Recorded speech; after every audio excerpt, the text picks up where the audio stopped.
మీ business ఏదైనా మీ ఊర్లో promotion చేయాలంటే అది సుమన్ టీవీతోనే సాధ్యం. ఇప్పుడే సంప్రదించండి.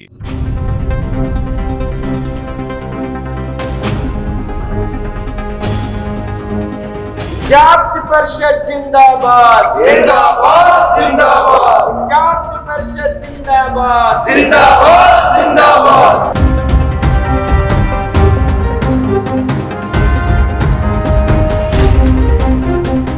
Welcome to Suman TV. చైతన్యానికి ప్రతీక అనేక మంది నాయకులను, ఎంతో మంది విద్యార్థులను తీసుకున్నారు కాకతీయ విశ్వవిద్యాలయంలో ఈ నెలలో అఖిల భారతీయ విద్యార్థి పరిషత్ ఆధ్వర్యంలో ప్రత్యేక సమస్యలు ఉన్నాయి. ఇందులో రాష్ట్ర వ్యాప్తంగా అన్ని యూనివర్సిటీ నుంచి విద్యార్థి నాయకులు, విద్యార్థి ప్రతినిధులు పాల్గొంటున్నారు. ఈ కార్యక్రమం ఉద్దేశం ఏంటి, దీనిలో ఏం చర్చించబోతున్నారో, ఎవరెవరు వస్తున్నారో ఒకసారి మాచల రమాకు రాష్ట్ర కార్యదర్శి వారిని తెలుసుకున్నాం. ఎవరెవరు పాల్గొంటారు, దీని ప్రధాన ఏబీ ఆధ్వర్యంలో ఈ నెల 22, 23 తేదీలలో కాకతీయ యూనివర్సిటీ ఆడిటోరియం వేదికగా తెలంగాణ రాష్ట్ర విశ్వవిద్యాలయ విద్యార్థుల సమ్మేళనాన్ని నిర్వహించబోతున్నారు. దీని లోపల తెలంగాణ ఉన్నత విద్యా మండలి చైర్మన్ ప్రొఫెసర్ బాలకృష్ణ రెడ్డి గారు, అదేవిధంగా ఇక్కడ Kakatiya university vice chancellor Pratap Reddy garu, అదేవిధంగా అఖిల భారతీయ విద్యార్థి పరిషత్ అఖిల భారత సహ సంఘటన మంత్రి బాలకృష్ణజీ, అదేవిధంగా క్షేత్ర సంఘటన మంత్రి శివకుమార్ జీ, అదేవిధంగా ప్రాంత ప్రముఖ డాక్టర్ మాసడ్ బాబురావు గారు పాల్గొంటున్నారు. దీని లోపల విశ్వవిద్యాలయ పరిస్థితుల మీద ఒక తీర్మానం చేయబోతుంది. విశ్వవిద్యాలయంలో ఎలాంటి పరిస్థితులు ఎదుర్కొంటున్నాయి, ఉన్నత విద్య లోపల జాతీయ విద్యా విధానాన్ని అమలుపరచాలని చెప్పేసి ఏబీ ఒక ప్రధాన డిమాండ్తో అనేక సంవత్సరాలుగా పోరాటం చేసుకుంటూ వచ్చింది. దాని ఫలితంగా NEP 2020 అమల్లోకి వచ్చింది. దాని ఇక్కడ తెలంగాణ రాష్ట్రంలో ఉన్నటువంటి యూనివర్సిటీలలో కూడా దీన్ని అమలు చేయాలని చెప్పేసి ప్రత్యేక డిమాండ్తో దీన్ని నిర్వహించబోతుంది. తెలంగాణ రాష్ట్ర వ్యాప్తంగా ఉన్నటువంటి ఒక 17 యూనివర్సిటీల నుండి 1000 మంది విద్యార్థులు దీనిలో పాల్గొనబోతున్నారు. విద్యార్థి నాయకులు కానీ విద్యార్థులు.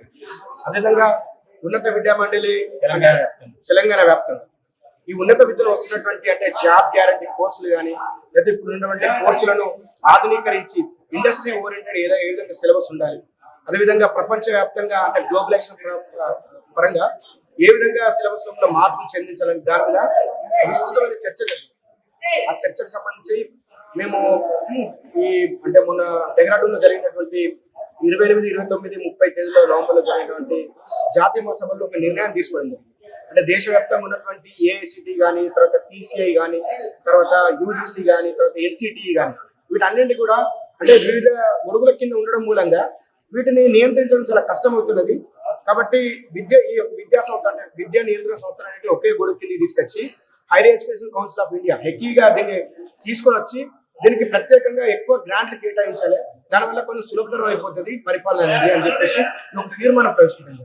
దానిలో భాగంగా మొన్న మనం చూసినాం అంటే పార్లమెంట్ లో చట్టాన్ని ప్రవేశపెట్టి దాన్ని జాయింట్ పార్లమెంటరీ కమిటీకి పంపేయడం జరిగింది. దాని మీద కూడా విస్తృత చర్చ జరగబోతుంది.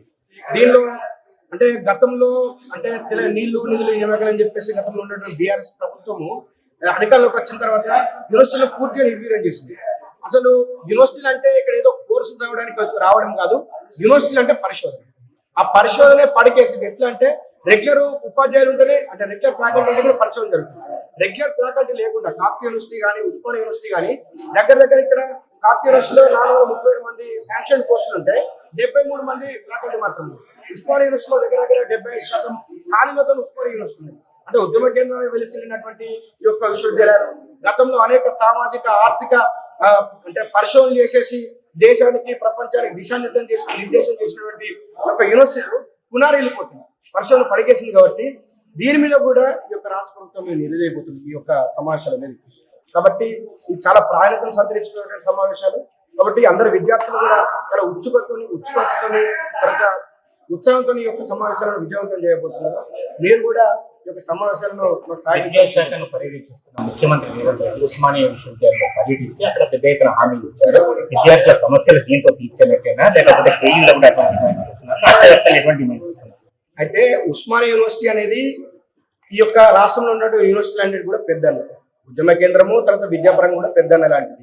100 సంవత్సరాలు పూర్తి చేసుకున్న దేశంలో ఒక 8 యూనివర్సిటీలు పూర్తి చేసుకుంటే దానిలో ఉస్మానియా యూనివర్సిటీ ఒకటి. దానిలో ముందు ఆగస్టు 25 తారీఖున ఆయన వచ్చినప్పుడు ఏమన్నాడంటే 1000 కోట్లు ఇస్తాము, మీరు అడగలేకపోతున్నారు అని చెప్పేసి. డిసెంబర్ 9 వరకు వచ్చి మీ 1000 కోట్లు ఇస్తామని చెప్పేసి. అయితే ముందు వచ్చినప్పుడు ఆయన మాట్లాడిపోయినప్పుడు కనీసం నువ్వు జీవో వేయలేదు అని చెప్పేసి విద్యార్థి సంఘాలు కానీ, విద్యార్థులు కానీ, సమాజం కానీ అడిగిందని చెప్పేసి డిసెంబర్ 10వ తారీఖు నాడు వచ్చినప్పుడు వచ్చే ముందు ఆధారపడగా ఒక జీవోను ఇష్యూ చేసింది. ఆ జీవో ఏంటిది? నిధులకు సంబంధించి విడుదల చేసింది కాదు, పరిపాలన అనుమతులు ఇస్తూ ఒక జీవోను విడుదల చేయడం జరిగింది. అది కూడా 1000 కోట్లు ఇయ్యలేదండి. అట్లనే ఉస్మానియా యూనివర్సిటీకి కేటాయించినట్టుగానే మేము కూడా 50 సంవత్సరాలు పూర్తి చేసుకోబోతున్నాం. గోల్డెన్ జూబ్లీ సంవత్సరాలు, సిల్వర్ జూబ్లీ పూర్తి చేసుకోబోతున్నాం కాకతీయ యూనివర్సిటీ. దీని కూడా 1000 కోట్లు కావాలని చెప్పేసి విద్యార్థులు ఇక్కడ ఉన్న వాళ్ళందరూ కూడా అడుగుతున్నారు. ఎందుకంటే ప్రథమ తెలంగాణ ఉద్యమంగా చెప్పుకున్నటువంటి ఆ తెలంగాణ ఉద్యమ ఫలితంగానే ఈ యొక్క యూనివర్సిటీ ఏర్పడింది ఇక్కడ. కాబట్టి దీని కూడా 1000 కోట్లు కావాలంటున్నాం. ఏబీపీ ప్రత్యేకంగా డిమాండ్ ఏం చేస్తున్నాయంటే 10,000 కోట్ల రూపాయల ప్రత్యేక గ్రాంట్ను రాష్ట్రంలో ఉన్నటువంటి అన్ని రాష్ట్ర ప్రభుత్వ యూనివర్సిటీలకి కేటాయించాలని చెప్పేసి డిమాండ్ చేస్తున్నాం. బోధనేతర సిబ్బందిని వీరు నియమించాలని చెప్పేసి డిమాండ్ చేస్తున్నాం. అదేవిధంగా ఇక్కడ ఉన్నటువంటి స్కాలర్స్ ఎవరైతే ఉన్నారో సెంట్రల్ యూనివర్సిటీలో ఏ విధంగా అయితే సెంట్రల్ గవర్నమెంట్ ఏదైతే ఫెలోషిప్స్ ఇస్తున్నదో నాన్ నెట్ ఫెలోషిప్స్ మీరు కూడా ఖచ్చితంగా 10,000 రూపాయలు 15,000 రూపాయలు మీరే మీ మేనిఫెస్టోలో చెప్పి వాళ్ళకి ఇవ్వాలని చెప్పేసి డిమాండ్ చేస్తున్నాం. అదేవిధంగా జాబ్ గ్యారంటీ కోర్సులు, అదేవిధంగా ఇండస్ట్రీ ఓరియంటెడ్ సిలబస్ ను రూపొందించే విధంగా ఇక్కడ సిలబస్ ను పూర్తిగా మీరు మార్చాలని చెప్పేసి ఎన్ఈపిని అమలు చేయాలని చెప్పేసి ఈ యొక్క డిమాండ్స్ ఈ యొక్క సమావేశాన్ని నిర్వహించండి. ఆతిథ్యం ఇస్తున్న జేఈకు సంబంధించిన సమస్యలు కంపల్సరీ ఇక్కడికి వచ్చేటువంటి అంటే ఉన్నత విద్యామండలి చైర్మన్ గారి దృష్టి కూడా తీసుకుంటాము. ఇక్కడ ఫ్యాకల్టీ లేదు. అదేవిధంగా ఇక్కడ గర్ల్స్ యొక్క హాస్టల్స్ సమస్య ఉంది. ఎందుకంటే దగ్గర 65-70% మంది విద్యార్థులు వాళ్ళే ఉన్నారు. తర్వాత ఇక్కడ 13 సంవత్సరాలు అవుతుంది విమెన్స్ ఇంజనీరింగ్ కాలేజ్. తెలంగాణ రాష్ట్రంలో ఎక్కడ కూడా విమెన్స్ ఇంజనీరింగ్ కాలేజ్ లేదు. ఈ క్యాంపస్ లోనే ఉంది. వాళ్ళకి హాస్టల్ లేక, వాళ్ళకి ల్యాబ్స్ లేక వాళ్ళు బయట ఉండాల్సిన పరిస్థితి. చాలా మంది డ్రాప్ అవుట్ అవుతున్నారు. అక్కడ చాలా మంది విద్యార్థులు మెడికల్ లాంటి విద్యార్థులు ఉన్నారు. వాళ్ళందరూ కూడా ప్లేస్మెంట్ సాధిస్తున్నారు వాళ్ళ ఓన్ గా. కాబట్టి వాళ్ళకు ఇంకొంచెం మనం యూనివర్సిటీ నుంచి వాళ్ళకు ఫ్లెక్సిబిలిటీ ఇస్తే, హాస్టల్ లాంటి ఫ్లెక్సిబిలిటీ ఇస్తే వాళ్ళు ఇంకా అద్భుతమైన ఫలితాలు రాబట్టగలుగుతారు. కాబట్టి విద్యార్థులను దృష్టిలో పెట్టుకొని తమ ఫ్యాకల్టీని కానీ తర్వాత ఇక్కడికి నిధులు. ఇంకొకటి ప్రధానమైన సమస్య ఏంటంటే ప్రతి సంవత్సరం కూడా అన్ని యూనివర్సిటీలు వాళ్ళ యొక్క బడ్జెట్ ప్రవేశపెడతాయి. తెలంగాణ రాష్ట్ర ప్రభుత్వం ఎంత ప్రవేశపెడతాయో అన్ని రాష్ట్రాలు ఎంత ప్రవేశపెడతాయో దీన్ని కూడా అట్లా ప్రవేశపెడతాయి. దగ్గర మన యొక్క యూనివర్సిటీకి 450 కోట్ల రూపాయల బడ్జెట్ ఉంటే మాకు రాష్ట్ర ప్రభుత్వం ఇచ్చేటువంటి బ్లాక్ గ్రాంట్ ఎంతంటే 140 కోట్లు. అంటే దగ్గర 2/3 ఆఫ్ ది బడ్జెట్ మేము విద్యార్థుల దగ్గర నుంచి వసూలు చేసుకోవాల్సిన పరిస్థితి వచ్చింది. మరి దీన్ని ప్రభుత్వ యూనివర్సిటీలు ఎట్లా అంటారు? జీతాలు ఇచ్చేది ప్రభుత్వమే, బిల్డింగ్లు కట్టించేది ప్రభుత్వమే, హాస్టల్ కట్టించేది ప్రభుత్వమే, అన్ని సౌకర్యాలు సమకూర్చేది ప్రభుత్వం అయినప్పుడు ప్రభుత్వ యూనివర్సిటీలో విద్యార్థులు ఎందుకు ఫీజులు కట్టి చదువుకోవాలి?